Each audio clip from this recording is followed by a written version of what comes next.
तो अस्सलाम वालेकुम। हाँ, उम्मीद है कि सब भाई ठीक ठाक होंगे। लास्ट वीक से मैं तुर्की में था, तो ज़्यादातर वीडियोस मैं अपलोड नहीं कर रहा था स्टडी इन इटली के बारे में। बंदा जिससे भी पूछे, उन्होंने यूनिवर्सिटी ऑफ मसीना ज़रूर अप्लाई किया होता है और वहाँ से उनको एक्सेप्टेंस लेटर भी मिल गया है। तो अभी इसके बारे में आप क्या कहना चाहोगे कि वहाँ पर रिजेक्शन रेट क्यों बढ़ रहा है? लोगों के डॉक्यूमेंट्स कंप्लीट नहीं है या कोई और वजह है? तो सबसे पहले मैं आप लोगों को एक बात बताऊं कि university admission ratio university of Messina का बिल्कुल 100% है, क्योंकि वो आपका आइट्स भी नहीं चेक करते कि आपके पास आइट्स है या नहीं। ये इंग्लिश प्रोफिशिएंसी लेटर पे ही आपको एडमिशन दे देता है। और यूनिवर्सिटी ऑफ मसीना और कुछ ऐसे और भी यूनिवर्सिटीज़ हैं जहां पर आपको आसानी से एडमिशन मिल सकता है। और अभी तो डेडलाइन गुजर चुका है। जो लोग अभी ये वीडियो देख रहे हैं और उन्होंने अप्लाई करना है, तो आप प्लीज़ नेक्स्ट ईयर आप लोग अप्लाई फिर कर सकोगे। अभी ज़्यादातर यूनिवर्सिटीज़ का एडमिशन पोर्टल क्लोज हो चुका है। कुछ यूनिवर्सिटीज़ में, जिस तरह यूनिवर्सिटी ऑफ कसिनो है, वहाँ पर मास्टर डिग्री कोर्स के लिए आप अभी भी अप्लाई कर सकते हो, और बैचलर डिग्री कोर्स अभी एडमिशन क्लोज हो चुका है। तो आप लोग फिर नेक्स्ट ईयर अप्लाई करो। अभी रिजेक्शन केसेस क्यों बढ़ रहा है? देखो, यूनिवर्सिटी ऑफ मसीना तो आप लोगों को एडमिशन दे देता है, क्योंकि आप लोगों ने एडमिशन जो क्राइटेरिया है उनका, वो आपने कंप्लीट कर दिया है। अभी आपका वीज़ा रिजेक्शन केसेस आ रहा है क्योंकि आप लोगों का बैंक स्टेटमेंट सही तरीके से आप लोगों ने प्रोवाइड नहीं किया।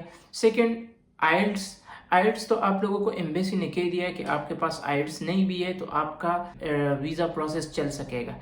लेकिन आपका एम्बेसडर चेकआउट करता है कि इस बंदे का इंग्लिश प्रोफिशिएंसी लेवल गुड है या नहीं। अदरवाइज वो आपको इंग्लिश लेवल पे ही आपको रिजेक्शन दे देता है कि आप इंग्लिश से सही तरीके से बोल नहीं सकते, आप इंग्लिश सही तरीके से समझ ही नहीं सकते। वो वहाँ पर स्टेटमेंट पे, जो रिजेक्शन स्टेटमेंट होता है, वहाँ पे इंग्लिश प्रोफिशिएंसी लेवल वो लोग लिख देते कि इसी के बेस पे आपको रिजेक्शन मिल गया है। तीसरा, वो लोग भी कोर्स रेलिवेंट चेकआउट करते हैं कि आपका कोर्स रेलिवेंट है कि नहीं, क्योंकि एम्बेसडर आपसे ये भी पूछता है कि आपका प्रीवियस कोर्स कौन सा था और आप अभी नेक्स्ट कौन से कोर्स में आप जा रहे हो। अगर आपका कोर्स रेलिवेंट नहीं है तो क्यों आप उसको प्रूव करोगे? आप अपना मोटिवेशन बताओगे कि मैं कोर्स चेंज क्यों कर रहा हूँ, मैं इस कोर्स में क्यों जा रहा हूँ, इस यूनिवर्सिटी में मैं क्यों जा रहा हूँ, इस यूनिवर्सिटी में मेरे लिए क्या क्या अपॉर्चुनिटीज़ है। तो आप लोगों ने ये भी ज़रूर बताना है। Third important point, incomplete documentation.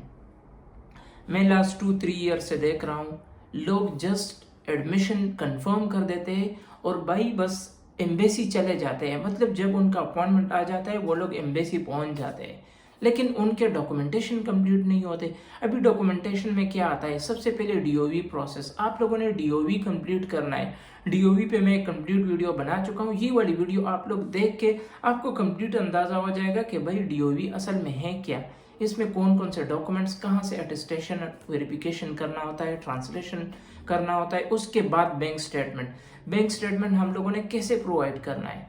Just bank में 20-30 लाख रुपए शो करके एम्बेसडर के सामने नहीं जाना होता, क्योंकि एम्बेसडर को आप लोगों ने सेटिस्फाई करना है कि मैं सिर्फ और सिर्फ स्टडीज के लिए जा रहा हूँ और मेरा और कोई भी पर्पज नहीं है।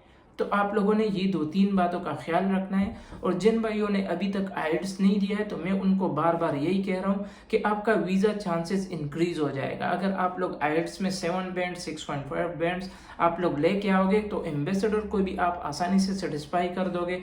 आपका जो कम्युनिकेशन लेवल होगा वो भी हाई हो जाएगा, क्योंकि आप एक टेस्ट, ऑनलाइन टेस्ट, या जिस तरह आप लोगों का 1-to-1 आइल्स में भी इंटरव्यू होता है, आइल्स में जो स्पीकिंग टेस्ट होता है उसमें 1-to-1 कन्वर्सेशन होता है, तो उसमें भी आप लोग जज हो जाएंगे कि आपका बैंड कितना आ सकता है।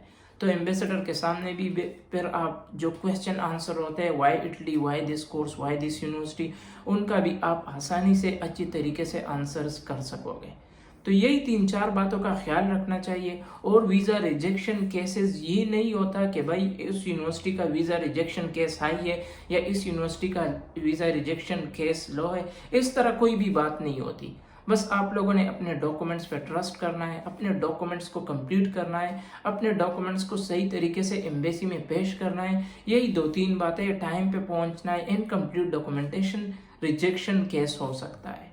तो यही 2-3 बातों का ख्याल रख के आप वीज़ा इंटरव्यू के लिए ज़रूर जाए। लोगों की बातों में ना आए कि भाई वीज़ा रिजेक्शन केस इस यूनिवर्सिटी का हाई है या इस यूनिवर्सिटी का लो है, क्योंकि ये आपके डॉक्यूमेंट्स पर डिपेंड करता है।